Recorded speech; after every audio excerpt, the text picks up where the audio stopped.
இந்த பாம்போட வாலில் அதிக நஞ்சுல முள்ளு மாதிரி இருக்குமா. மனிதர்களை பார்த்தாலே அந்த முள்ளுத்தை அடிச்சு மனிதர்களை கொன்றுமா. எந்த பாம்புனா சாரப்பாம்பு சொல்றாங்க. உண்மையை சொல்லப்போனா சாரப்பாம்புக்கு நஞ்சு பல்லும் கிடையாது, அதோட வாழை நஞ்சு முள்ளும் கிடையாது. எல்லாமே கட்டுக்கதை. ஒன்று இந்த பாம்பை நீங்க தவறாக மிதிச்சாலோ இல்லை அடிச்சாலோ இல்லை காயப்படுத்தினாலோ இல்லை துன்புறுத்தினாலோ அதோட தற்காவை கண்டிப்பாக கடிக்கும்.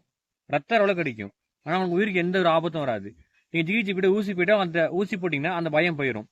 ஒன்னொன்று, எறும்பு எப்படி நல்லா நீளமாக வளைஞ்சு வளைஞ்சு போகுதோ அதை என்ன சொல்லுவாங்கன்னா சாரசாரியாக போகுது அப்படின்னு சொல்லுவாங்க.